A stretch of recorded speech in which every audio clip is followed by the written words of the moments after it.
الحمد لله منشئ الخلق من عدم ثم الصلاة على المختار في القدم ومن تذكر جيراني بذي سلمي مزجت دمعا جرى من مقلة بدمي مولاي صل وسلم دائما أبدا على حبيبك خير الخلق كلهم محمد سيد الكونين والثقلين والفريقين من عرب ومن عجم والحبيب الذي ترجى شفاعته لكل هول من الأهوال مقتحم ثم الرضا عن أبي بكر وعن عمر وعن علي وعن عثمان والآل والصحابة ثم تابعين لهم أهل التقى والنقى والحلم والكرم يا ربي بالمصطفى بلغ مقاصدنا يا ربي بالمصطفى بلغ مقاصدنا يا ربي بالمصطفى بلغ مقاصدنا واغفر لنا ما مضى يا واسع الكرم. أما بعد فأعوذ بالله من الشيطان الرجيم بسم الله الرحمن الرحيم ولنبلونكم بشيء من الخوف والجوع ونقص من الأموال والأنفس والثمرات وبشر الصابرين الذين إذا أصابتهم مصيبة قالوا إنا لله وإنا إليه راجعون أو كما قال الله تبارك وتعالى في القرآن الكريم صدق الله العلي العظيم وصدق رسوله النبي الأمين المتين الأمي الكريم الرؤوف الرحيم ونحن ولا ذلك لمن الشاهدين والشاكرين والآمنين والمطمئنين والحمد لله رب العالمين. لي خمسة نطفي بها حر الوباء الحاطمة المصطفى والمرتضى وابناهما والفاطمة وكار خيش حيرانم مغثني يا رسول الله پریشانم مغثني يا رسول الله صلى الله تعالى عليه وسلم. إلهي خير گردانی بحق مصطفى ومرتضى وشاہ جیلانی وشاہ سمنانی. آئیے شب عاشوراء میں تھوڑی دیر عرض و معروض سے قبل اپنے اسلاف کے طریقے کے مطابق اپنے عشق رسالت کو بڑھانے کے لیے، اپنے ایمان کو تازہ کرنے کے لیے نبی اور آل نبی یعنی حسین اور ان کے نانا کی بارگاہ میں درود و سلام کا نذرانہ پیش فرمائے. پڑھے اللہم صلی علی سیدنا نبینا مولانا و مولانا محمد وعلى آل سيدنا مولانا محمد صلاة تنجينا بها من جميع الأهوال والآفات وتقضي لنا بها جميع الحاجات وتطهرنا بها من جميع السيئات وترفعنا بها عندك على الدرجات وتبلغنا بها أقصى الغايات من جميع الخيرات في الحياة وبعد الممات إنك قريب مجيب الدعوات وأنت على كل شيء قدير. اللہ سبحانہ وتعالی کا کروڑوں احسان ہے کہ ہم اور آپ اس مقدس محفل میں حاضر باش ہیں. پہلی محرم شریف آنے سے قبل جو رات آتی ہے جسے پہلی شب کہتے ہیں، اس رات سے یہ محفل کا سلسلہ شروع ہے اور آج مسلسل یہ 10ویں محفل ہے اور 10 دنوں میں سب سے بڑی اور سب سے مقدس رات آج کی رات ہے. اس محفل کو سجانے میں، اس کا انعقاد کرنے میں لوگ مہینوں محنتیں کرتے ہیں. کوئی اپنا مال خرچ کرتا ہے، کوئی محنتیں کرتا ہے، کوئی حسین اعظم کے نام پر سبیل بانٹتا ہے، کوئی کچڑا بنوا کے غریبوں کا، ضرورت مندوں کا پیٹ بھرتا ہے. محرم شریف کا یہ مقدس دن، یہ مقدس مہینہ ہمیں اور آپ کو اس چیز کا بالخصوص احساس دلاتا ہے کہ حسین صرف ایک دن کے ہیرو نہیں ہیں بلکہ سارا زمانہ حسین کا ہے. تو غور کرنے کی بات یہ ہے کہ یہ پیاسوں کو پانی اور بھوکوں کو کھچڑا صرف 1 2 4 دن ہی کیوں رہتا ہے؟ ضرورت اس بات کی ہے کہ جہاں ہو سکے، یہ پیغام عاشوراء ہے، یہ پیغام حسین ہے کہ جہاں ہو سکے آپ کو ضرورت مند شخص ملے آپ اس کی مدد کریں. مدد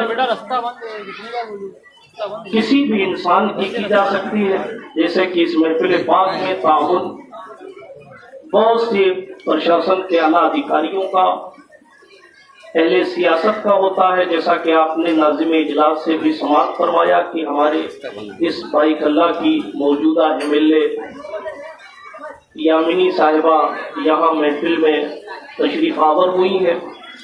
ظاہر ہے کہ ان کا بھی کہیں نہ کہیں تعاون اور سہیوگ اس محفل میں ہے، اور یہ ان کی محبت آپ کے علاقے والوں سے ہے کہ وہ اپنا قیمتی وقت نکال کر اور اپنی دوسری مصروفیت کو چھوڑ کر یہاں آپ کے ہمارے بیچ آئی ہیں، اور پوری کمیٹی کی جانب سے الاؤنسر نے، ناظم اجلاس نے ان کا شکریہ بھی ادا فرمایا ہے۔ میں بھی پوری کمیٹی کی جانب سے ان کا استقبال کرتا ہوں اور امید کرتا ہوں کہ اسی طریقے سے یہ رشتے بنے رہیں گے، محبتیں آپس میں سلامت رہیں گی، اور ہندوستان کے اس بے قراری کے ماحول میں ایک دوسرے کی محبت سے ایک دوسرے کو قرار ملتا رہے گا۔ یہی ہمارے ہندوستان کی پہچان، یہی ہمارے ہندوستان کی اکھنڈتا اور بے مثالی ہے۔ رب کعبہ ہمیں اور آپ کو ہر ممکن صرف انسانیت کے نام پر ایک دوسرے کا تعاون اور ایک دوسرے کی مدد کرنے کی توفیق بخشے، اور جن جن لوگوں نے جس اعتبار سے بھی اس محفل میں حصہ لیا ہے، اللہ پاک سب کو ان کی نیتوں اور محنتوں کے مطابق اس کا دنیا اور آخرت میں اچھا بدلہ عطا فرمائے۔ آمین۔ آج شب عاشورہ ہے۔ کسی کہنے والے نے کہا تھا اسی کے واسطے جنت کا دل دھڑکتا ہے، اسی کے واسطے جنت کا دل دھڑکتا ہے، جو کربلا تجھے دل میں اتار لیتے ہیں۔ اسی کے واسطے جنت کا دل دھڑکتا ہے، جو کربلا تجھے دل میں اتار لیتے ہیں۔ کربلا صرف ایک کہانی کا نام نہیں ہے، بلکہ میں نے کل یا پرسوں عرض کیا تھا، کربلا ایک درسگاہ کا نام ہے۔ سچائی کے ساتھ کھڑا ہونا اور آخر دم تک سچائی کے ساتھ کھڑا رہنا، یہی مردانگی ہے اور یہی حسینیت ہے۔ حسین صرف کسی ایک ذات کا نام نہیں ہے، بلکہ ڈاکٹر اقبال نے کہا تھا، میں نے پرسوں بھی شعر غالباً پڑھا تھا، مسلمان کو نہیں انسان کو بیدار کو ہو لینے دو، ہر قوم پکارے گی ہمارے ہیں حسین۔ آپ انٹرنیٹ کی کھڑکی کو کھول کر دیکھیں گے تو آپ کو پتا چلے گا، بہت سے سکھ مذہب کے ماننے والے ہندو شاعر سکھوں کے مقتدا امام حسین پاک کی تعریف کرتے ہوئے نظر آتے ہیں۔ وہ اس لیے تعریف کرتے ہیں، میں نے پرسوں رابندر ناتھ ٹیگور کا قول پڑھا تھا کہ ان کے کہنے کا مفہوم یہ تھا، یعنی بات اس سے یہ سمجھ میں آ رہی تھی جو انہوں نے کہا تھا کہ صاحب ہر بندہ جنگ میں جاتا ہے تو دشمن کو قتل کر دے تو وہ جیت جاتا ہے، مگر کربلا کی جنگ ایک ایسی جنگ ہے کہ شہید ہو جانے کے بعد بھی قاتل یزید کا عطا پتہ نہیں ہے، لیکن گھر گھر میں حسین بن علی کے ماننے والے حسین سبحان اللہ۔ اس کی وجہ کیا ہے؟ مولا علی نے فرمایا تھا، سچائی کے ساتھ رہنا، اگرچہ اکیلے رہ جاؤ، بہت ممکن ہے کہ آپ پر مصیبتوں کا پہاڑ ٹوٹے، بہت ممکن ہے کہ آپ پریشانیوں کے دلدل میں پھنس جائیں، لیکن ایماندار آپ اسی وقت کہلائیں گے جب مشکلوں میں آپ پھنسنے کے باوجود بھی سچائی اور انصاف کا دامن پکڑے رہیں گے۔ برادران ملت اسلامیہ، یہی کربلا کا پیغام ہے۔ میں تاریخ کربلا پڑھ رہا تھا، میں اتہاس پڑھ رہا تھا، اور کل میں نے اس جگہ پر بات کو لا کر چھوڑ دیا تھا کہ امام عرش مقام نے ہمیں اور آپ کو یہ ذہن دیا۔ دیکھو قرآن مقدس کی آیت کریمہ میں 3 دن سے تلاوت کر رہا ہوں، مگر اتفاقاً اس کا ترجمہ نہیں ہو پا رہا ہے، آج میں ترجمہ کر دیتا ہوں۔ اللہ پاک ارشاد فرماتا ہے، وَلَنَبْلُوَنَّكُمْ، ضرور ہم تم کو آزمائیں گے، بِشَيْءٍ مِّنَ الْخَوْفِ وَالْجُوعِ ونقص من الاموال والانفس والثمرات وبشر الصابرین. اللہ کا قرآن فرماتا ہے ہم تم کو ضرور ضرور آزمائیں گے. کس چیز کے ذریعے آزمائیں گے؟ آزمائیں گے مطلب تمہارا امتحان لیں گے. کس چیز کے ذریعے؟ کبھی تم پر خوف طاری کر کے تمہارا امتحان لیں گے, کبھی بھوکا رکھ کے تمہارا امتحان لیں گے, کبھی جان کم ہوگی یعنی لوگوں کی موتیں ہوں گی اور پھر تمہارا امتحان لیں گے, کبھی مال کم ہوگا اور مال کم کر کے تمہارا امتحان لیں گے, کبھی ڈر کا ماحول ہوگا تمہارا امتحان لیں گے, کبھی پھلوں کی کمی یعنی جناب والا کھانے کی چیزوں کی کمی کر کے تمہارا امتحان لیں گے. غرض کے امتحان لیا جائے گا, لیکن امتحان میں کامیاب وہی ہوتا ہے جو ایسا نہیں کہ سر میں درد ہوا اور اللہ کے گھر سے بالکل پلٹ گیا کہ نہیں میرے سر میں درد ہے مجھے نماز پڑھنے کا ٹائم نہیں ہے. ایسا وہ تو پھر امتحان میں فیل ہو گیا. اگر مصیبت آئی تو اس کا مطلب یہ نہیں کہ وہ اللہ کے اپنے مالک کے شکر سے دور ہٹ جائے کہ نہیں صاحب میں کیا شکر ادا کروں مجھے تو تکلیف ہو رہی ہے. نہیں نہیں, شکر گزار بندے کی شان یہ ہوتی ہے, شکر گزار بندے کی کنڈیشن یہ ہوتی ہے, شکر گزار بندے کے حالات یہ ہوتے ہیں. اپنے رب کا شکریہ ادا کرنے والے کا حال یہ ہوتا ہے کہ اگر وہ مصیبتوں میں بھی گھرا ہو پھر بھی وہ کہتا ہے اگر 30 دن میں 29 دن اگر 30 دن میں ایک دن مجھے تکلیف ہوئی تو مجھے اس تکلیف پر ناشکری نہیں کرنی ہے بلکہ 29 دن میں اچھا رہا اس پر مجھے اپنے مالک کا شکر ادا کرنا ہے. یہ شکر گزار بندے کی شان ہوا کرتی ہے. یہی اہل وفا کا طریقہ ہے کہ ناشکری اہل ایمان کا, ناشکری ایمانداروں کا طریقہ نہیں بلکہ ناشکری تو جناب والا ہمارے اور آپ کے نزدیک برا ہے. اور اس لیے ناشکری کرنا برا ہے کیونکہ پیغمبر اسلام نے فرمایا تھا اچھا ساتھ ساتھ اللہ کا شکر ادا کرنے کے ساتھ ساتھ ہمارے اور آپ کے مذہب میں لوگوں کا شکریہ ادا کرنے کا بھی آرڈر آیا. علماء بیٹھے آپ ان سے پوچھئے میرے اور آپ کے پیغمبر نے ارشاد فرمایا جو لوگوں کا شکریہ ادا نہیں کر سکتا وہ اللہ کا شکریہ بھی ادا نہیں کر سکتا. اسی لیے شکریہ ادا کیا جاتا ہے. چھوٹا بھائی بڑے بھائی کا شکریہ ادا کرتا ہے, جناب عہدیداران کا شکریہ ادا کیا جاتا ہے, دوسرے لوگوں کا شکریہ ادا کیا جاتا ہے. شکریہ ادا کرنے کی وجہ کیا ہے؟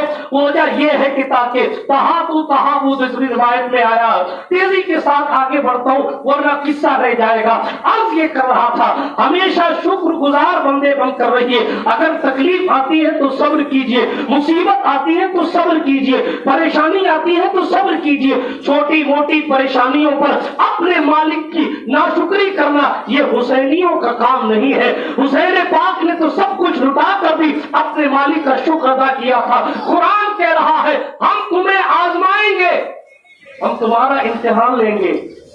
جتنے وسائل اور جتنی چیزیں اس آیت میں قرآن کی بیان کی گئی, اور جو نقص اموال, نقص نفس یعنی جانوں کو کم کر کے, پھلوں کو کم کر کے, یہ ساری چیزیں آپ ہر مقبول بندے کی زندگی میں ایک ایک کر کے آپ کو نظر آئے گی.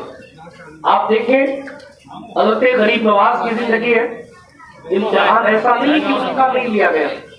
آج غریب نواز کو ماننے والے کروڑوں ہیں, پوری دنیا غریب نواز کے نعرے لگا رہی ہے. لوگ دبئی کی ایئر کنڈیشن آفسوں کو چھوڑ کر شاہجہانی مسجد کی تپتی ہوئی زمین پر کھڑے رہتے ہیں. ٹھیک ہے, لیکن لوگ یہ بھول جاتے ہیں کہ غریب نواز بنے کیسے.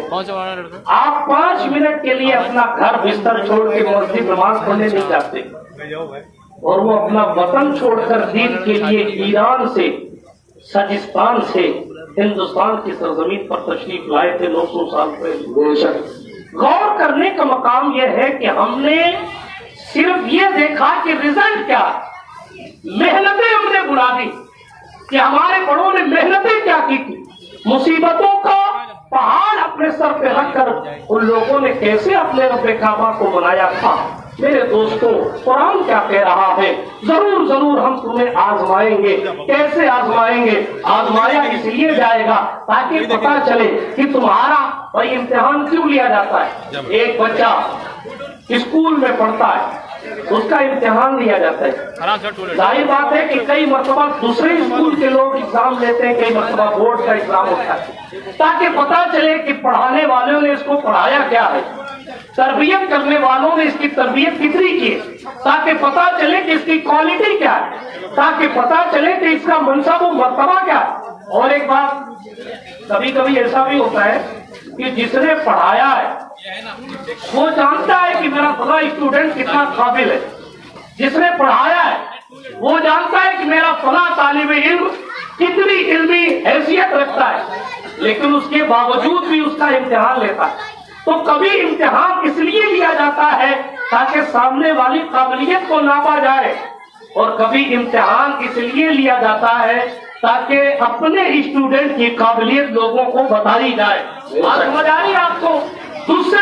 دوسری جگہوں سے امتحان لیا جاتا ہے، دوسرے ٹیچرز امتحان لیتے ہیں، ایگزام لیتے ہیں، وہ اس لیے تاکہ پتا چلے کہ اس بچے کی علمی لیاقت اتنی ہے یا نہیں کہ یہ 10ویں پاس کر سکتا ہے، اس کے پاس اتنا علم ہے کہ نہیں اس کو 12ویں کی ڈگری دے دی جائے، اس کے پاس اتنا علم ہے کہ نہیں کہ اس کو انجینئر کی ڈگری دے دی جائے، اس کے پاس اتنی قابلیت ہے کہ نہیں کہ اس کو ڈاکٹر کی ڈگری دے دی جائے۔ ایک تو علمی قابلیت، علمی لیاقت جانچنے کے لیے امتحان لیا جاتا ہے، اور کبھی کبھی ایسا ہوتا ہے کہ جب پڑھانے والا خود امتحان لے رہا ہے، خود ٹیسٹ لے رہا ہے، اس کو تو پتا ہے فلاں کا بیٹا فلاں نام کا لڑکا کتنا پڑھا ہوا ہے، میری کلاس میں فلاں بچہ کتنا تیز ہے، لیکن پھر بھی ایگزام لیتا ہے، پھر بھی ٹیسٹ لیتا ہے۔ وہ اس لیے لیتا ہے تاکہ بتایا جائے، کلاس والوں کو پتا چل جائے، اسٹوڈنٹ کے پیرنٹس کو پتا چل جائے، ان کے والدین کو پتا چل جائے آپ کا بچہ 19 ہے، فلاں کا بچہ 20 ہے، فلاں کا بچہ پڑھنے میں زیادہ اچھا ہے، آپ کا بچہ پڑھنے میں زیادہ اچھا ہے۔ آپ کو یہ بات جب سمجھ میں آ گئی تو آگے بڑھتا ہو۔ حسین ابن علی سے پہلے امتحان ہر نبی نے دیا ہے، امتحان ابوبکر صدیق نے بھی دیا ہے، امتحان عمر فاروق اعظم نے بھی دیا ہے، امتحان عثمان ذوالنورین نے بھی دیا ہے، امتحان علی حیدر کرام نے بھی دیا ہے، امتحان حسن مجتبیٰ نے بھی دیا ہے، بلکہ سید الانبیاء ہمارے اور آپ کے پیغمبر نے تو یہاں تک فرمایا ہے کہ جتنی تکلیفیں مجھ محمد کو دی گئی ہے، مجھ سے پہلے کسی نبی کو بھی اتنی تکلیف نہیں دی گئی۔ اللہ، سمجھ آ رہی ہے آپ کو؟ امتحان کی منزل سے گزرنا۔ اگر کسی کا امتحان نہ ہو تو وہ اس ٹینشن میں نہ رہے کہ ہم بخشے بخشائیں، بلکہ ٹینشن لے کہ امتحان کیوں نہیں ہو رہا۔ ہاں، قرآن کہہ رہا احسب الناس ان یترکوا ان یقولوا آمنا وهم لا یفتنون، کیا لوگوں کا یہ گمان ہے کہ وہ صرف یہ کہنے پر چھوڑ دیے جائیں گے کہ ہم ایمان لائے اور ان کو آزمایا نہیں جائے گا؟ ارے ایمان لانے کے بعد ہی تو آزمایا جائے گا۔ آپ کلاس میں پہنچیں گے تبھی ٹیسٹ لیا جائے گا، راستے میں چلتے ہوئے کسی کو پکڑ کے اس کا امتحان نہیں لیا جائے گا۔ آپ کلمہ مصطفیٰ پڑھیں گے تبھی آزمایا جائے گا، تاکہ یہ بتایا جائے کہ آپ کے ایمانی ٹمپریچر کے حالات کیا ہے، تاکہ یہ بتایا جائے آپ کا محمد عربی کی تعلیم سے رشتہ کتنا مضبوط ہے، تاکہ یہ بتایا جائے کہ آپ کی قبر کی نورانیت کس لیول کی ہوگی، تاکہ یہ بتایا جائے کہ آپ کے حالات میدان حشر میں کیا ہوگے۔ جنہوں نے کلمہ نہیں پڑھا ان سے آزمانے کی بات نہیں ہے، ایمان والوں کو آزمایا جائے۔ ہاں جی، دوسروں کو آزمانے کی بات نہیں کر رہا قرآن، ایمان والوں کو آزمایا جائے گا۔ کیوں آزمایا جائے گا؟ آپ کہیں گے بھائی اللہ تو جانتا ہے کہ کون کس کے دل میں کیا ہے، پھر کیوں آزمایا جائے؟ ایک سرل سا جواب سادہ سا دے دوں، وہ یہ نہ کہہ دے کہ محمد عربی کے نواسے تھے اس لیے پیدا ہوتی ہی حسین کو ڈگری دے دی، ان الحسن والحسین سیدا شباب اہل الجنہ، کہ حسن حسین جنتی جوانوں کے سردار ہیں۔ وہ یہ نہ کہہ دے کہ پیغمبر کے نواسے تھے اس لیے ڈگری فری میں مل گئی، بلکہ حسین نے وہ کارنامہ انجام دیا کہ لوگوں نے کربلا کے بعد کہا کہ جو ڈگری دی گئی تھی امام عرش مقام نے اس منصب کا پورا حق ادا کر دیا۔ جو ڈگری دی گئی تھی امام عرش مقام نے اپنے نانا کی باتوں کو کلیئر کر دیا کہ میرے نانا نے مجھے جنتی جوانوں کا سردار یوں ہی نہیں بنایا ہے، بلکہ میری محنتیں اتنی ہے کہ میرے اعلیٰ کے فرشتے خود میری قربانیوں کو سلام دے رہے ہیں۔ آپ کو امتحان سرکار امام عرش مقام کو امتحان دینے کے لیے کربلا کی طرف تشریف لے گئے تھی۔ تیزی کے ساتھ آگے بڑھتا ہوں، شعر پڑھ رہا تھا بیچ میں وہ چھوٹ گیا تھا۔ اسی کے واسطے جنت کا دل دھڑکتا ہے جو کربلا تجھے دل میں اتار لیتے ہیں۔ یزیدی فوج کہاں، شمر کہاں عباس، یزیدی فوج کہاں شمر کہاں عباس. کہیں سنا ہے ہرن شیر مار لیتے؟ کہیں سنا ہے ہرن شیر مار لیتے؟ یزیدی فوج کہاں شمر کہاں عباس. کہیں سنا ہے دودھ پیتا ہوا بچہ یہ صدا دیتا ہے اور بلا سامنے آ دھمکیاں کیا دیتا ہے؟ دودھ پیتا ہوا بچہ یہ صدا دیتا ہے اور بلا سامنے آ دھمکیاں کیا دیتا ہے؟ نام میرا عسکر ہے ہوں میں علی کا پوتا باب خیبر جو انگلی پہ نچا دیتا. صاحب کوثر و تسنیم و ارم جیت گئے. مجھ سے بھی شعر سن لیجیے. صاحب کوثر و تسنیم و ارم جیت گئے بھیڑ پسپا ہوئی میدان میں کم جیت گئے. بے شک سبحان اللہ. صاحب کوثر و تسنیم و ارم جیت گئے بھیڑ پسپا ہوئی میدان میں کم جیت گئے. لوگ کہتے حسین جیتے کیسے؟ شاعر نے کہا وہ جو ہلکا سا تبسم تھا لبے اصغر پر، وہ جو ہلکا سا تبسم تھا لبے اصغر پر، اس تبسم کا یہ مطلب تھا کہ ہم جیت گئے. ٹھیک ہے. واہ. نعرہ تکبیر، نعرہ تکبیر، نعرہ رسالہ. ذکر شہدائے کربو بلا، ذکر شہدائے کربو بلا. نعرہ تکبیر، نعرہ رسالہ. علی کا بھلا کیسے ہار جائے گا؟ ہر تیر ہرملا تیرا بیکار جائے گا. پیدل چلے گی ساری رعایا یزید کی نیزے پہ کربلا کا زمیندار جائے گا. پیدل چلے گی ساری رعایا یزید کی نیزے پہ کربلا کا زمیندار جائے گا. کیونکہ نگر نگر میں شہر مشرقین زندہ باد، علی کلال محمد کا چین زندہ باد. کوئی یزید کو گھر کربلا میں لے آئے اسے بھی کہنا پڑے گا حسین زندہ باد، اسے بھی کہنا پڑے گا حسین زندہ باد. امام عرش مقام کے بعد یزید جب مر گیا، جب امام کی شہادت کے بعد یزید تختے پر بیٹھا اور جب یزید مر گیا، یزید کے بعد یزید کے بیٹے کو جب یزید کے تختے پر بٹھایا گیا تو یزید کا بیٹا نعرہ لگاتا تھا لبیک یا حسین، فداک یا حسین. یزید کا بیٹا نعرہ لگاتا تھا اور اس سے کہا جاتا تھا کہ تو تختے پہ بیٹھ جا تو خود یزید کا بیٹا کہتا تھا جس کرسی پر اہل بیت کے خون کے دھبے ہیں میں مرنا گوارا کر سکتا ہوں، اس کرسی پر بیٹھنا گوارا نہیں کر سکتا. اس سے بڑی کیا حال ہوگی یزید کی کہ اس کا اپنا بیٹا اس کا نہیں رہا. اب اس سے بڑھ کر شکست یزید کیا ہوگی؟ کہے یزید کا بیٹا، کہے یزید کا بیٹا حسین زندہ باد. کیونکہ حسین زندہ باد تھا، حسین زندہ باد ہے، حسین زندہ باد رہے گا. اس لیے کہ زندگیاں ختم ہوتی چلی گئی، کوئی یزید کا کوئی نام و نشان باقی نہیں ہے. لیکن آج آپ جناب والا ایک ایک سینے کو اٹھا کر دیکھیں گے تو ہر مومن کے سینے میں امام حسین کا نام جگمگاتا ہوا نظر آئے گا. ہاں پہلے تو بے گھر تھے، اب تو گھر گھر میں ہے حسین. برادران ملت اسلامیہ عرض کر رہا تھا امام عرش مقام کو وہ جو ڈگری دی گئی تھی اس ڈگری کو صحیح معنوں میں یہ بتانا تھا کہ میں اس منصب کے لائق ہوں. اس لیے طے کرتے کرتے منزلیں میں نے کل کربلا تک آپ کو پہنچا دیا تھا. کربلا بعض روایتوں میں کرب و بلا ہے، کرب الگ ہے بلا الگ ہے. مصیبت اور تکلیف کی زمین، اس کا ایک نام طف بھی ہے. کوفہ سے بہت دور امام حسین کو روک لیا گیا، شہر میں امام عرش مقام کو داخل نہیں ہونے دیا گیا. حر بن یزید ریاحی نے روکا، کل آپ نے سنا. عمر ساتھ اپنا لشکر لے کر میدان کارزار میں آ چکا تھا. امام عرش مقام نے عمر بن سعد سے کہا عمر ایسا کر، یہاں سے میں آیا ہوں یا مجھے واپس وہاں چلا جانے دے، یا مجھے کہیں بھی چلا جانے دے، یا ڈائریکٹ یا مجھے کوفہ والوں سے مل لینے دے، یا مجھے ڈائریکٹ یزید سے مل لینے دے. عمر سعد چونکہ یہ سوچ رہا تھا کہ یہ جنگ ٹل جائے تو میں جو ہے وہ مسئلے سے بچ جاؤں گا، میری حکومت بھی بچ جائے گی اور جنگ بھی نہیں ہوگی تو میرا کام بھی ہو جائے گا. اس نے عبید اللہ بن زیاد کو خط لکھا اور خط لکھنے کے بعد یہ کہا حسین ایسا ایسا کہتے ہیں شمل ذل جوشن یہ ایک ازلی بدبخت تھا، ابلک کتا تھا. آپ سنیں گے تو آپ کو حیرت ہوگی کہ جب امام حسین نے میدان میں اس کو دیکھا ابھی آیا نہیں ہے وہ، اس نے وہی خط پڑھا، وہ آ جاوے پھر روایت پڑھتے ہیں۔ جناب اس نے عبید اللہ بن زیاد کے پاس یہ خط دیکھا، خط میں عمر سعد نے جو کچھ لکھا تھا وہ ابن زیاد پڑھ رہا تھا۔ ابن سعد نے جو کچھ لکھا تھا، جب شمر ذی الجوشن نے بدبخت جہنمی کتے نے جب ان باتوں کو سنا تو اس نے کہا، اے ابن زیاد، کیا ابن سعد کو تو نے حسین کو منانے کے لیے بھیجا ہے یا پھر حسین سے جنگ کرنے کے لیے بھیجا ہے؟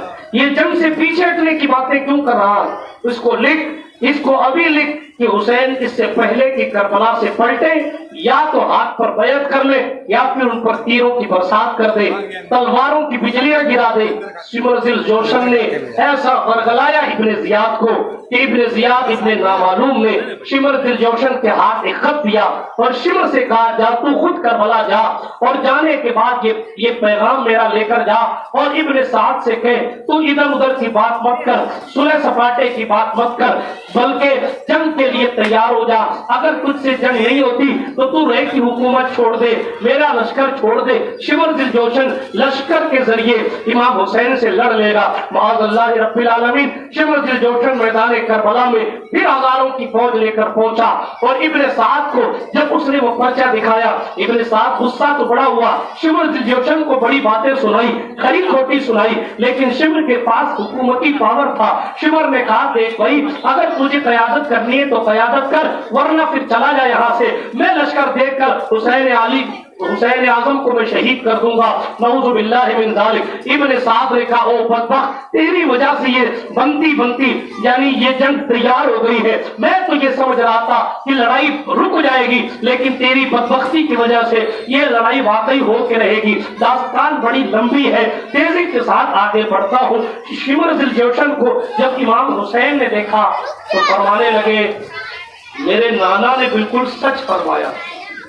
لوگ پوچھے، کیوں گئے؟ آپ کو یہ نہیں پتا کہ غریب نواز سرکار ہندوستان آئے تو اس کے پیچھے کیا کیا وجہ تھی، حضور نے کیا بتایا، ہمیں نہیں پتا۔ غوث پاک نے اپنا وطن جیلان چھوڑ کر بغداد کو آباد کیا، کیا کیا وجہ تھی نہیں پتا۔ ہم زیادہ سے زیادہ یہ کہتے ہیں دین کے فروغ کے لیے، دین کی خدمت کے لیے، مگر قدرت کی جانب سے کیا کیا راز بتائے گئے تھے، رسول اللہ کے کیا کیا فرمان تھے، یہ تو رازدار جانے، یا تو رسول پاک جانے یا ان کے غلام جانے۔ یہاں حسین پاک کو کیا کیا راز بتایا گیا تھا یہ حسین بن علی ہی جان سکتے ہیں۔ اللہ الصمد سرکار امام عرش مقام نے کہیں کہیں پہ راز کھولے ہیں، اور ان راز کھولے ہوئے میں ایک راز یہ بھی ہے، جب شمر جیسے بدبخت شخص کو دیکھا، ایک روایت کے مطابق یہی شمر ذی الجوشن ہے جس نے امام عرش مقام کے گلے پر خنجر چلایا تھا، نعوذ باللہ من ذالک۔ یہی جب امام حسین نے دیکھا تو شمر کو دیکھتے ہی کہا، میرے رسول نے، میرے نانا نے سچ فرمایا۔ لوگوں نے کہا، حضور کیا کہا تھا؟ امام حسین نے فرمایا، میرے نانا نے کہا تھا ایک ابلغ کتا تیرے سینے پہ سوار ہوتا، دیکھو اس میں فلاں فلاں بیماری ہے اور فلاں فلاں چیز اس کے اندر ہے، یہی وہ شخص ہے جس کے مقدر میں بدبختی ہے۔ آگے بڑھتا ہوں تیزی کے ساتھ۔ حضرت امام عرش مقام بیٹھے ہوئے ہیں، لوگ ایک دوسرے کو بھی تک سمجھا رہے ہیں، حالات اس طرح کے ہیں کہ بھئی کسی طریقے سے یہ جنگ رک جائے، لیکن کسی بھی کنڈیشن میں جنگ رکنے کی حالت میں، بہرحال کسی بھی کنڈیشن میں جنگ رکنے والی تو نہیں ہے، لیکن جس سے جتنی کوشش ہوئی تھی اتنی کوشش بہت سے لوگوں نے ان میں سے کی، بالخصوص حسینیوں میں، تاکہ جو ہے وہ لوگ جہنم کے حقدار نہ بنے، مستحق نار نہ بنے، لیکن جن کے مقدر میں بدبختی لکھ دی گئی ہو، پھر کئی ہزار تقریریں بھی ان کا کالا دل بدل نہیں سکتی ہیں۔ آہاں تو جہل یہ تیری قسمت، میں خانے میں تھا محروم رہا، او گھر بیٹھے ہوئے سے کرنی نے پی عشق نبی کا جام لیا۔ یہ تقدیر کے فیصلے ہیں جنابی والا، یہ آپ کے ہمارے فیصلے کچھ ایسے ہوتے ہیں جس سے ہماری زندگی کے حال احوال طے ہوتے ہیں۔ چونکہ یزیدیوں نے اپنے بھیڑ پر غرور کیا اور ہم 72 والوں کے پیچھے نماز نہیں پڑھیں گے، ہم اپنی نماز الگ پڑھیں گے۔ حسین کی موجودگی میں اگر کسی اور کو امام بنا لیا کہ ظاہر بات ہے کہ پھر انہیں ہدایت کہاں میسر آنی تھی. نماز وہ بھی پڑھ رہے تھے, اللہ کا نام وہ بھی لے رہے تھے, کلمہ توحید وہ بھی پڑھ رہے تھے, لیکن حسین نے یہ سمجھا دیا کہ صرف کلمہ پڑھنے سے کوئی جنتی نہیں ہو سکتا. جملہ غور کیجیے, صرف کلمہ پڑھنے سے کوئی جنتی نہیں ہو سکتا. اگر صرف کلمہ پڑھنے سے کوئی جنتی ہو جاتا تو پھر آپ سارے یزیدیوں کو جنتی کہہ دیجیے, کلمہ تو سارے پڑھتے تھے. اگر صرف نماز پڑھنے سے کوئی جنتی ہو جاتا ہے تو سارے یزیدی نمازی تھے, کیا آپ ان کو جنتی کہیں گے؟ نہیں کہتے کوئی بھی. کیوں نہیں کہتے؟ اس لیے کہ پیغمبر انسانیت کا فرمان ہے, نماز روزہ ساری چیزیں ٹھیک ہے مگر دل میں حسین نہیں ہے. آج بھی معیار پہچان کی معیار یہی ہے. آج بھی یہ بات اپنے دل کی تختی پر لکھ لیجیے گا. لوگ کہتے یہ سنی ان کے پیچھے نہیں پڑتے, ان کے پیچھے نہیں پڑتے, ان کے پیچھے نہیں پڑتے, اور سارے اماموں کو ایک طرف رکھیے.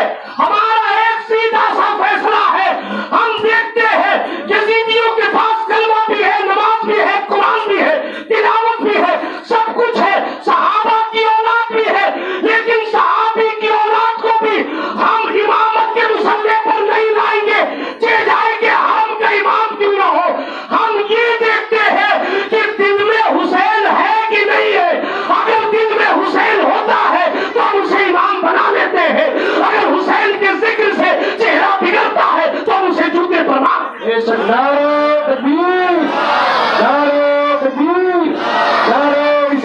یہ مسلک امام احمد رضا کا نہیں ہے فقط, یہ مسلک حضرت امام حسین کا ہے. حسین بھی چاہتے ان کے پیچھے جا کے پڑھ لیتے, یا حسینی کوئی ان کے پیچھے جا کے پڑھ لیتا, لیکن بتایا سب کے پیچھے نمازیں نہیں پڑھی جاتی. جس دل میں مصطفیٰ بستے ہیں اسی کو اپنا امام بنایا جائے. جو حسین کو امام کہنے سے کتراتا ہے, آپ پڑوسیوں کے جملے نوٹ کر لیجئے, حضرت حسین, حضرت حسین, حضرت, اور اپنے مولوی کو امام کہہ رہا ہے. رسول اللہ کے نواسے کو امام کہنے میں تجھے شرم آ رہی ہے, اور آپ کہہ رہے ویسوں کو امام بنا لے. جو حسین کو امام ماننے تیار نہیں, وہ آپ ہی کو مبارک کیسوں کو آپ امام بنائے.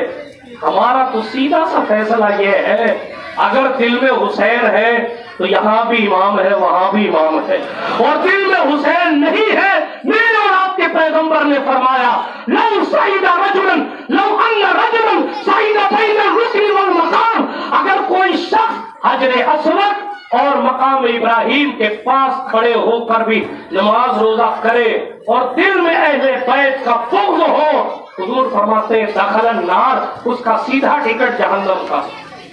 آپ سمجھ آئے, میں رد نہیں کر رہا کسی کا, آپ کو آئینہ دکھا رہا ہوں, آپ کو سمجھا رہا ہوں. یا آپ تذبذب کے شکار ہو جاتے, کوڑا کاغذ, پڑھا لکھا ہماری قوم میں کچھ ہے نہیں, صرف کھچڑے زمین تک رہ گئی ہے. اگر پڑھا گیا ہوتا تو پھر جناب والا ہر ایک کوئی سائن کر کے نہیں چلا جاتا. اب چونکہ کوڑا کاغذ بھولے بھالے سنی, کوئی غلط آیت کا غلط مفہوم پیش کر دیتا ہے, کوئی حدیث کو توڑ مروڑ کے پیش کر دیتا ہے, کوئی آدھی آیت پڑھ دیتا ہے. ہمارے بھولے بھالے لوگ سوال اٹھ کے کرنے, یہ کیسا وہ کیسا. ارے بھائی بات ادھر ادھر گھمانے سے زیادہ سیدھی بات یہ ہے, میں نے پرسوں کی تقریر میں جو کہا تھا, حسین کی محبت کے بغیر ایمان نہیں ہے. اگر آپ کی دعوے داری ہے آپ کے دل میں بھی, تو کیوں نہیں آپ روڈ پہ نہیں, میں اپنی مسجد میں امام حسین کے نام کی محفل سجا لیا کرے. نہیں سجاتے, کیوں نہیں سجا رہے؟ سنی ٹھیکیدار ہے, یہ ہمارا اور آپ کا مقدر ہے. وہ کربلا والے بادشاہوں کی اجازت ہے کہ آپ یہاں آ کے بیٹھتے ہیں اور ہم یہاں آ کے سناتے ہیں. ورنہ جناب جب ہم یہ کہتے ہیں ارادے روز بنتے ہیں مگر وہ ٹوٹ جاتے ہیں, وہی اجمیر جاتے ہیں جنہیں خواجہ بلاتے ہیں. ارے خواجہ کے بلائے بغیر کوئی اجمیر نہیں جاتا, تو خواجہ کے دادا کی اجازت کے بغیر کوئی محفل میں کیسے آ سکتا ہے؟ آپ یہ نہ کہیں کہ صرف محرم کمیٹی نے انتظام کر دیا تو آ گئے, بلکہ میری زبان میں یوں کہے کربلا کے شہنشاہ نے اجازت دے دی ہے تو کرسیاں لے لے کے اپنے جو کچھ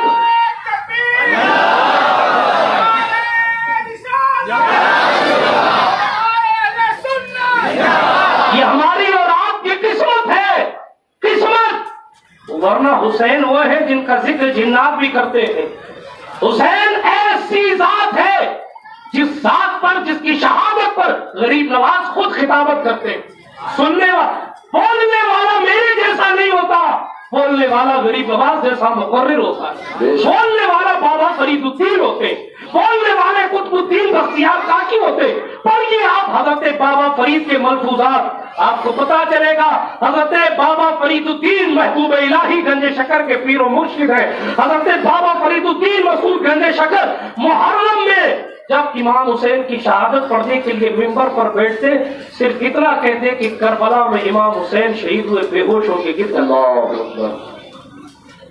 ہمارے جیسا خطیب نہیں، خطیب بابا فرید الدین جیسی ذات، وارث دیوا اور مخدوم سمنانی جیسی ذات، محبوب الہی جیسا جید عالم دین. خطاب موضوع امام حسین کی شہادت، اور سننے والے آپ جیسے نہیں بلکہ سننے والوں میں کبھی حمید الدین ناگوری ہیں، سننے والوں میں کبھی حضرت قطب الدین بختیار کاکی ہیں، کبھی سننے والوں میں فرید الدین مسعود گنج شکر خود ہے، اور کبھی سننے والوں میں محبوب الہی ہے، کبھی سننے والوں میں سراج الدین اخی سراج ہے، کبھی سننے والوں میں مخدوم اشرف جہانگیر سمنانی ہے، کبھی سننے والوں میں اعلیٰ حضرت ہے، کبھی سننے والوں میں مفتی اعظم ہے. وقت گزرتا رہا، حسین کے نام کا ڈنکا کل بھی بجتا تھا، آج بھی بجتا ہے. لوگ محنتیں کر کر کے تھکے، فتوے لگا لگا کے تھکے، مگر ایمان اور محبت اہل بیت دونوں ایک دوسرے سے جڑے کیا ہوئے ہیں؟ ایمان ہے ہی نہیں اگر محبت اہل بیت نہ ہو. قرآن اور اہل بیت کو حضور نے ایک دوسرے کا ساتھی بنایا. جہاں جہاں قرآن رہے گا وہاں وہاں اہل بیت رہیں گے. حضور نے فرمایا تھا قرآن پکڑ لینا، اہل بیت پکڑ لینا، کبھی گمراہ نہیں ہوگی. بے شک، سبحان اللہ سبحان اللہ. گارنٹی دے رہے حضور، گمراہ نہ ہونے کی گارنٹی دے رہے، گمراہ نہ ہونے کی گارنٹی. آپ ذرا سا نگاہ دوڑائے، کہیں صرف قرآن ہے، اہل بیت غائب ہے. ہاں، اور کہیں صرف اہل بیت ہے، قرآن غائب ہے، کپڑے بدل لیے بس. ہاں، مگر سنیوں کے ہاں آئیے، قرآن بھی ہے، اہل بیت بھی ہے. قرآن بھی ہے، اہل بیت بھی. حضور نے فرمایا قرآن بھی پکڑے رکھنا، اہل بیت بھی پکڑے رکھنا. دونوں میں سے ایک چھوٹے تو گمراہ ہو جاؤ گے، ایک چھوٹے تو گمراہ. اس لیے چھوڑنا دونوں کو نہیں. قصہ پڑھتا ہوں. شبر دل جوشن بدبخت نے حالات پیدا کیے کہ جنگ شروع ہو. تیزی کے ساتھ آگے بڑھتا ہوں. حضرت سرکار امام عرش مقام بیٹھے ہوئے ہیں، اپنے دونوں زانوؤں کے درمیان امام حسین علیہ جدی علیہ السلام نے سر رکھا ہوا ہے. 7 محرم کو پانی بند ہو چکا ہے، 7 محرم کو پانی بند ہو چکا ہے. 500 افراد کا فوجی دستہ صرف فرات کے کنارے لگا ہے. آپ کس منہ سے یزیدوں کی تعریف کریں؟ خنزیر پانی پی سکتے ہیں اس سے، کتے پی سکتے ہیں، پرندے پانی پی سکتے ہیں فرات سے. لیکن جناب تقریر ختم کر دیں. میں تو شیرنی بات میں ایسا نہیں، میری تقریر ایسے نہیں ہوتی. ہاں بالکل بات. درود شریف سنائے صلی اللہ علیہ نبی الامی وآلہ صلی اللہ علیہ وسلم. صلاۃ و سلام علیک یا رسول اللہ صلی اللہ تعالی علیہ وسلم. تیزی کے ساتھ امام عرش مقام بیٹھے ہوئے ہیں. آپ کی توجہ میری طرف ہونی چاہیے. میں شہادت پڑھنے لگا ہوں. ابھی تیزی کے ساتھ میں شہادت شروع کروں گا. اور ہمارے بزرگوں نے فرمایا ہے کہ جب مقدس ہستیوں کے نام لیے جائیں تو یکسوئی آپ کی توجہ ان بزرگوں کی روحوں کی طرف ہونی چاہیے. شیرنیاں تو ملتی رہیں گی جناب، بسکٹ سے آپ کی روح تازہ نہیں ہوگی. زہرا کی خیرات مل گئی تو دنیا بھی اچھی ہے اور سبحان اللہ. ہم یہاں بسکٹ لینے کے لیے اگر آئے ہیں تو جائیے بیکری قریب میں ہے وہاں سے لیجئے. ہم یہاں بسکٹ کی لینے یا کھچڑا کھانے نہیں بلکہ جناب والا حسین کی امی کی خیرات لینے آئے ہیں. حسین کی امی وہ ہے قسم رب العزت کی، اگر وہ خیرات ادا کر دے تو بیگھا علی نواز بن جاتا ہے. جو اپنی کرم نوازی سے بیٹوں کو خواجہ بناتی ہے، ہمیں کم سے کم نگاہ ناز سے صحیح معنوں میں غلام خواجہ کو نعرہ تکبیر، نعرہ رسالت، عظمت خاتون جنت سیدہ اس ذات کا نام ہے. قیامت کے میدان میں جب سیدہ کی آمد ہوگی، اعلان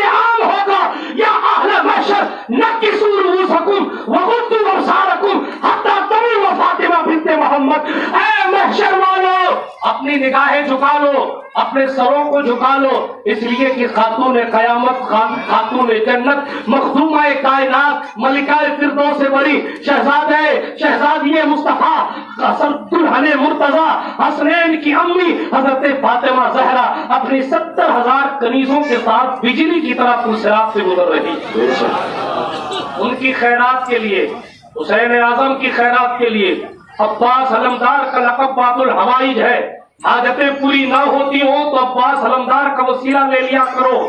بظاہر ہاتھ کٹے ہیں مگر رب کی بارگاہ میں اتنے مقبول ہے، قمر بنو ہاشم اگر اپنی زبان ہلا دے تو مولا یہ دیکھتا ہے کہ یہ حسین کا بھائی بھی ہے، حسین کا فدائی بھی ہے۔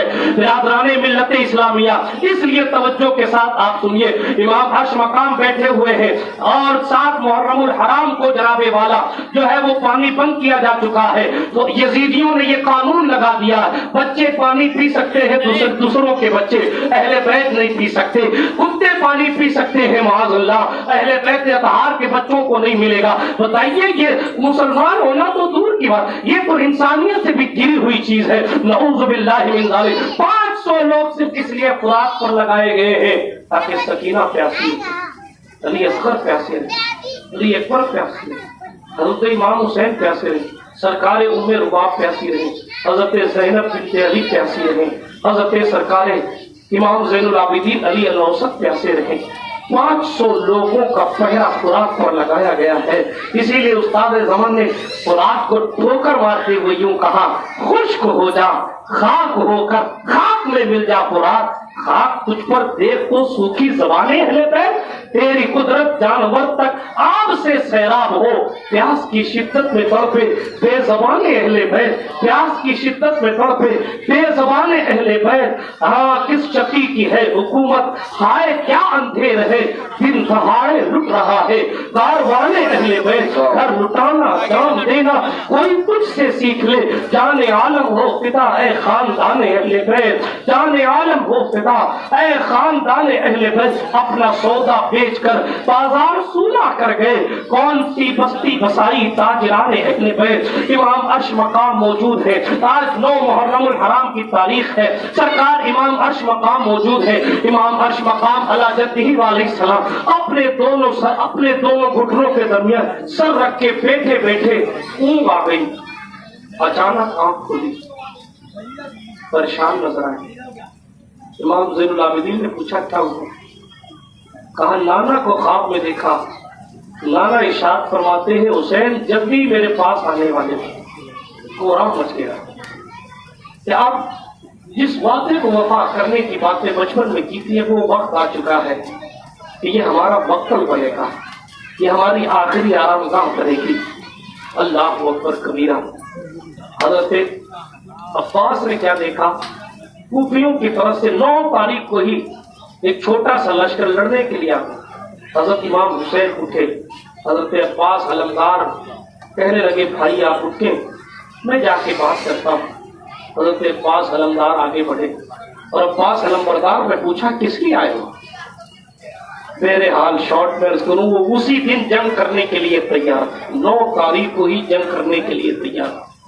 امام علی جدی علیہ السلام نے فرمایا عباس ان سے کہہ دو کہ مجھے آج رات کی مہلت دے دے، آج عاشورے کی رات ہے اور یہ رات عبادت کی رات ہے، آج عاشورے کی رات ہے، آج کی جو رات ہے یہ عاشورے کی رات ہے، عبادتوں کی رات ہے۔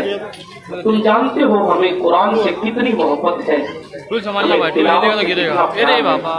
آج کی رات اگر مہلت مل جائے جنگ کرنی ہے تو کل کر لیں گے تاکہ ہم جی بھر کے آج اپنے رب کو منائیں، تاکہ جی بھر کے آج ہم اپنے رب کی عبادت کر لیں، قرآن کی تلاوت کر لیں۔ عباس علمبردار نے جا کر سمجھایا، فوج اشقیہ پلٹ گئی، صبح ہونے کا انتظار ہونے لگا۔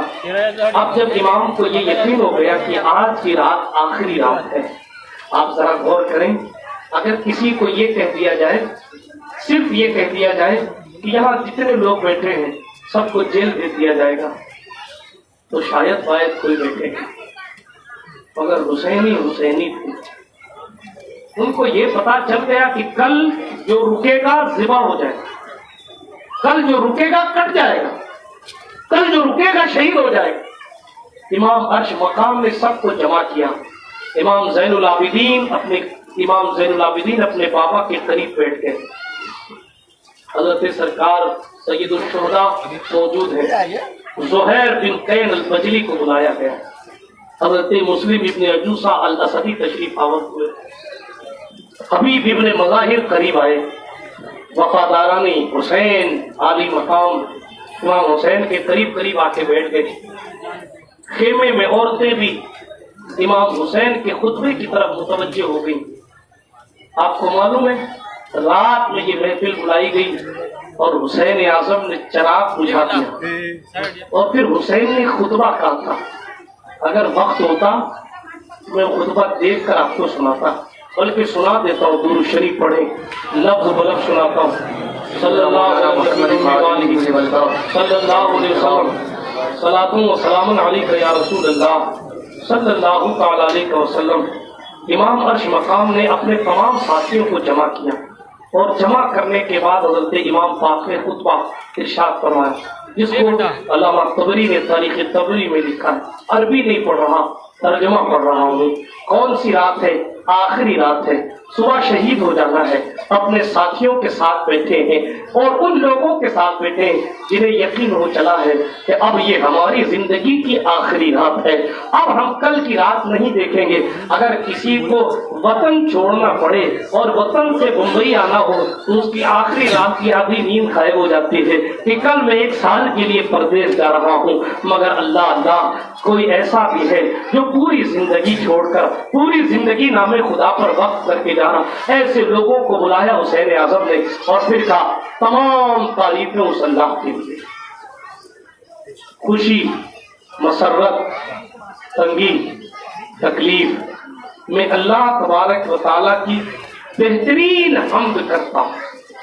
اس کنڈیشن میں امام کی جملے چل اے اللہ میں تیری حمد کرتا ہوں، تیرا شکر بجا لاتا ہوں کہ تو نے ہمیں ہمارے گھر میں نبوت عطا فرمائی، ہمیں نبوت کے ساتھ مکرم کیا، سننے والے کان اور دیکھنے والی آنکھیں اور ہمیں دل عطا فرمایا۔ تیرا شکر اس بات پر کہ تو نے ہمیں قرآن سکھایا اور ہمیں دین کی سمجھ عطا فرمائی اور ہمیں اپنے شکر گزار بندوں میں شامل فرمایا۔ اما بعد، اب سنیے جملہ، میں کسی کے ساتھیوں کو اپنے ساتھیوں سے زیادہ وفادار اور بہتر نہیں سمجھتا۔ اے میرے ساتھیوں، لوگ بہت دور دور سے چھوڑ کے بھاگ جاتے ہیں، تم آخری رات تک میرے ساتھ آئے ہو، اس لیے میں اپنے ساتھیوں کو سب کے ساتھیوں سے بہتر سمجھ رہا ہوں، وفادار سمجھ رہا ہوں، اور میں کسی کے گھر والے کو بھی اپنے اہل بیت سے زیادہ صلہ رحمی کرنے والا اور وفا کرنے والا نہیں سمجھتا۔ اللہ تعالیٰ تم سب کو میری طرف سے جزائے خیر عطا فرمائے۔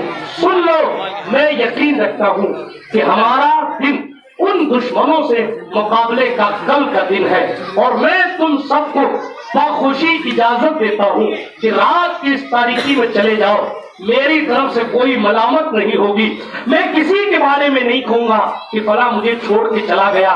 میں سب کو دعائیں دیتا ہوا اجازت دیتا ہوں کہ ایک ایک اونٹ لے لو، تمہارا ایک ایک آدمی میرے اہل بیت میں سے ایک ایک آدمی کا ہاتھ پکڑ کر اسے اپنے اپنے ساتھ لے کر چلا جائے۔ اللہ تم سب کو جزائے خیر دے، پھر تم اپنے اپنے شہروں میں اور اپنے اپنے دیہاتوں میں چلے جانا، یہاں تک کہ اللہ یہ مصیبت آسان کر دے۔ بلا شبہ یہ لوگ میرے قتل کے طالب ہیں، اور جب مجھے یہ قتل کر لیں گے تو پھر کسی اور کی ان کو ضرورت نہیں ہوگی۔ اس لیے امام عرش مقام کا خطبہ ہے۔ بات کیا سمجھ آئی؟ مصیبتوں کی ان گھڑیوں میں بھی اپنے مالک کا شکریہ ادا کر رہے ہیں، اور جناب ایک لفظ بھی شکوے شکایت کا امام عرش مقام کی زبان پر نہیں ہے۔